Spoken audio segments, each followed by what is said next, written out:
Hi. Okay, so I'm going to talk about what you read over the weekend. And also, I know I look really informal. That's because I'm at home. So just let me be in my t shirt and dirty hair. All right, over the weekend, you read about clarity, you read about defamiliarization, you read about imagery, and you read about metaphor. So I'm going to run through clarity and defamiliarization first. There's shorter chapters and they're important points though, but imagery and metaphor are kind of the heavy concepts of the week. So first, about clarity and obscurity are antonyms, they're opposites. When something's clarity employs clarity, it's clear, right? It's accessible. When something employs obscurity, it's obscure, it's hard to see. Both these things can exist and operate intentionally and successfully in a poem, right? The poem's a rhetorical act. So if we're going to be obscure, if we're going to be, kind of hard to work through or inaccessible in a poem, it should be very intentional. It shouldn't be because we're not using specific language.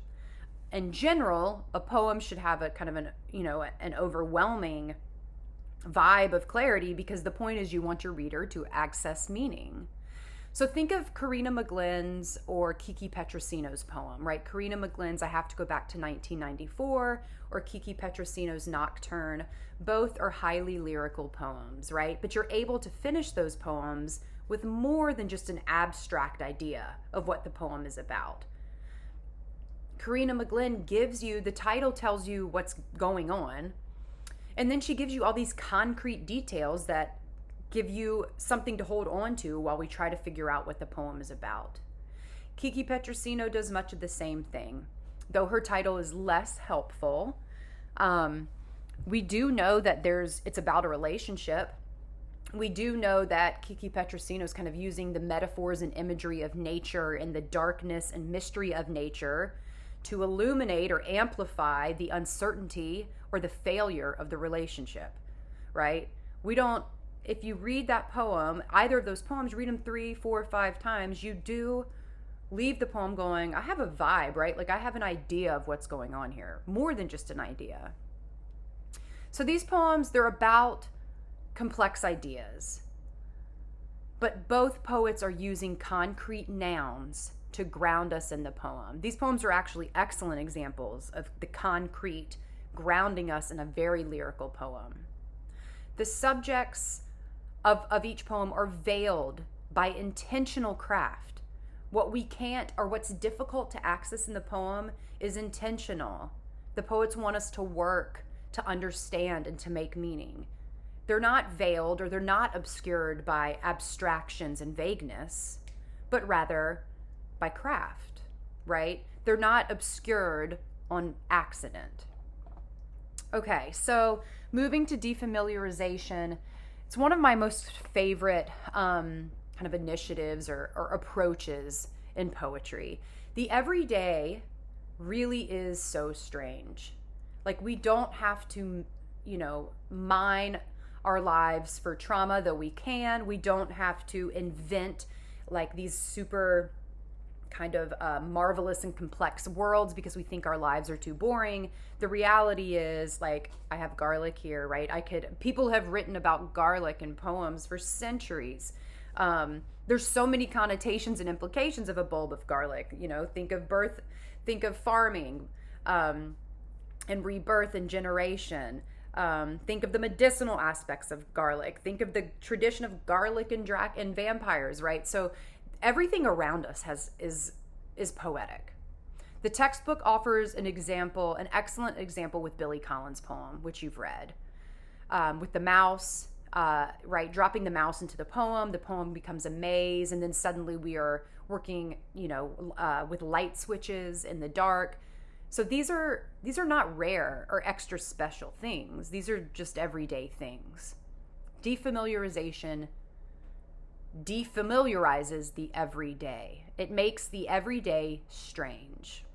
And like I said, we don't always have to manufacture marvelous instances or topics or language to have a poem that is marvelous. The poetic is all around us. And the way that we make the ordinary, or one way we make the ordinary extraordinary, is by employing craft, right? Is by employing poetic craft, by using metaphors, by using sound and line breaks. Especially, I think, metaphors and similes. When we're making really random and bizarre comparisons, all of a sudden we've taken something that's very familiar and we're putting it in a completely unfamiliar space. And the last thing I want to say about that is think of Bridget Pigeen Kelly's poem Song, right? On the goat, right? We just have like some bad boys, youthful bad boys, a young girl, a dead goat. None of the details of the poem are extraordinary. The meaning that she makes is extraordinary. Okay, let me see what my time's at. I'm trying not, 6 minutes. All right, let me cruise. Image and metaphor. So these are really the staple concepts of the week. So to offer you a definition, imagery is the use of figurative language to represent objects, actions, and ideas in such a way that it appeals to our physical senses. And that's the figurative language, is the sensory language. Again, imagery is the use of figurative language to represent objects, actions, and or ideas in a way that appeals to our physical senses. When we employ imagery in creative writing, we are aiding the reader's imagination, and you want your reader to imagine the poem so they can enter the poem and they can care about the meaning you are making. All right, so an example of imagery. Let's look at Kiki Petrosino's Nocturne. They went walking into the trees, the wedding trees, the trees only I felt the earth, a dark cut on my gums. I held my teeth in such cloud of grit, right? Sensory language there. Or she ends with, yet you still go from me, more gone than glass, your skin an acre of tall grass speeding behind the window, and the halves of my head make a hoofbeat, a thing not born, but flooded with sound. That is such sensual and sensory-driven language. We might not know what it is yet, what it means yet, but we know that we feel something. In fact, I'll point to your skin, an acre of tall grass speeding behind the window.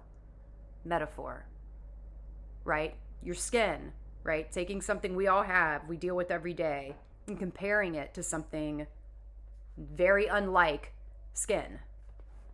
All right, so additionally, our images should be concrete and specific, like we saw in the poem. Tall grass in a window, a cloud of grit, right? These are things that are tangible. So a concrete thing, let's start there. A concrete thing specifically appeals to the senses. A concrete thing is something we can touch, taste, see, or smell or feel. Oh my God, can y'all even hear me? Now I'm concerned my sound wasn't on. All right, I'm gonna pause this and play it and make sure you can hear me. And then you'll just have a second video. Eek!